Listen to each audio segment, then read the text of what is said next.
YouTube, this is KBN 989.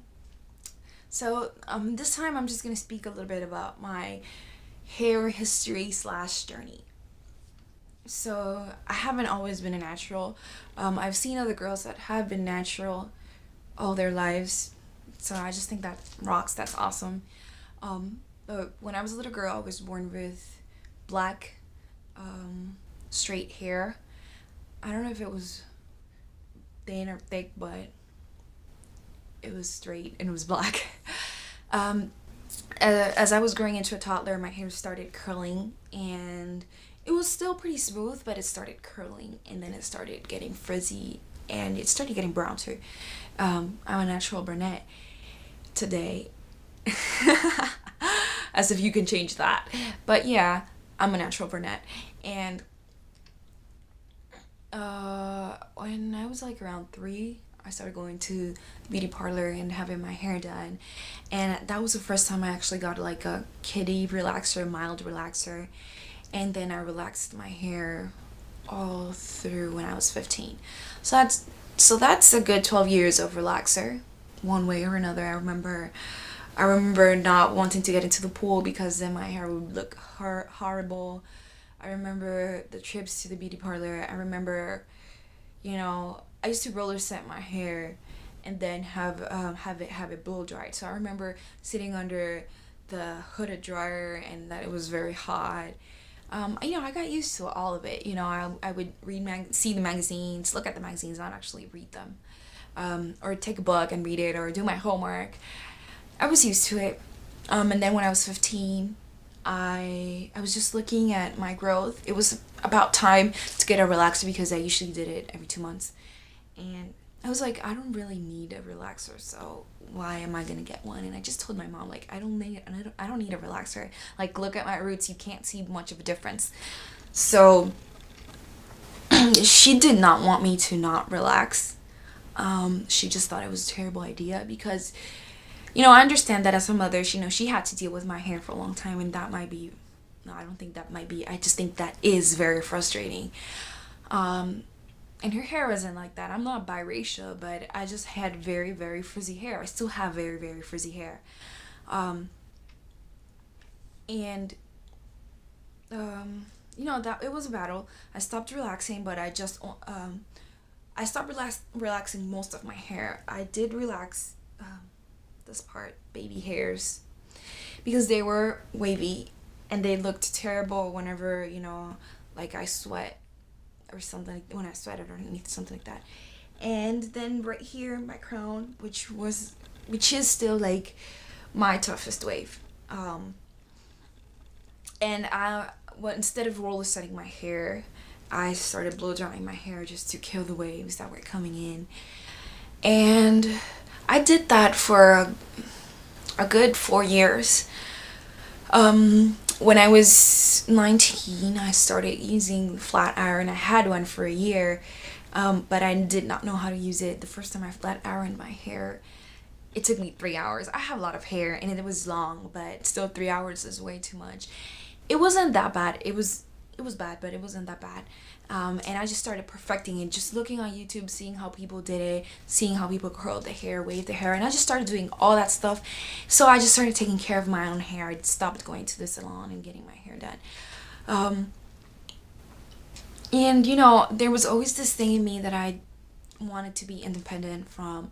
First it was I wanted to be independent from that relaxer, then I wanted to be independent from the salon, and then I wanted to be independent from this flat iron. And there was this, you can call her my aunt. She just, she did the big chop. She stopped relaxing her hair, then she cut all her hair, and to this day it's very short. And she just inspired me, to try to do something with my natural hair without involving heat, without involving just changing how it naturally looks. So I started experimenting with that, but it was terrible. I remember with Miss Jessie's products, which she used, and they were no good for me. I just started looking on videos on YouTube, and I couldn't get much products where I lived, but I did it. So afterwards, I kept straightening my hair, but I was like, you know, it just takes me too much time and it's not worth it. So I started experimenting with my hair and just went completely, no heat at all. And that was last year, 2010. I remember that I stopped straightening my hair in, it was probably spring, and didn't straighten my hair till July, so probably like good 2 or 3 months. And then from July, I didn't straighten my hair till December, till New Year's, so that was a good 6 months. And then from December, I didn't straighten my hair till probably like a month ago or 3 weeks ago. So that's a good 4 months. So that's, it's awesome for me. It's been a very tough journey. It's, if you're not patient, you're not gonna get there. If you don't feed your hair, you're not gonna get there. If you're not willing to trim your hair, you're not gonna get there. If you're not willing to understand your hair, to research about your hair, to look upon other people's experiences, to invest in products, you're not going to get there. It is a process and it's painful because you don't know this hair. This hair is new to you. It does not. It has its own personality. And it's spoiled hair. You can take heat and try to punish it. It doesn't work all the time. But for relaxed hair is like slave hair. What was it that I saw on this documentary? Hair crack. It's on its hair crack and it's just feeding on that. And this hair, you need to feed it all the time, constantly. And it once your hair is straight, you just have to, just comb it and that's it. But when you have curly hair, wavy hair, you have to be moisturizing it. And I don't say that you don't have to do that with straight hair, but you don't have to wake up every morning and start putting like a bunch of products in water, which doesn't happen all the time, but it can happen because your hair is not feeling good that day. So that's annoying, but you get there.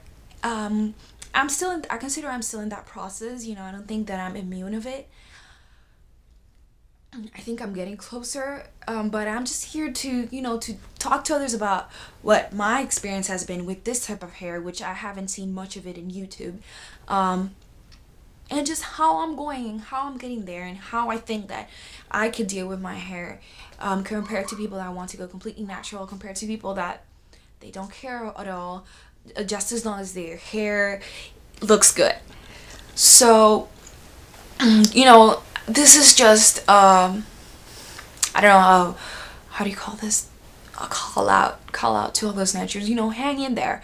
You're going to be saying your story and you're just going to be saying, I was inspired by this person and I did it and it was terrible. I had horrible hair days. I didn't know what to do with my hair. I didn't know how to put it up, how to put it down. I didn't even know. Sometimes I just wanted to cut it all off or go to the salon and relax it or just straighten it and forget about it, which some people have straightened it for a while and say, I need a break. But at the end of the day, hair is hair and there's a bunch of products out there. And if you don't like your natural hair, for me it'd be sad, but stick with relaxed hair. But it's a process and you can do it. So just go ahead and little by little, step by step, day by day, get there. You're gonna get there. So just get some people around you, even if it's only YouTube, that can help you, and just go ahead and get inspired by other people and do it. Go ahead, do it. Natural hair is awesome, man. Once you have your own hair and you know a little bit more about it, more day to day, you're gonna be like, no way. I used to straighten my hair all the time and I'm not going back. Not at all. So just, shout out for all those people who are going natural, who are thinking about it, who are natural, and for those who support naturals and have support me, and a lot of thank you to YouTube.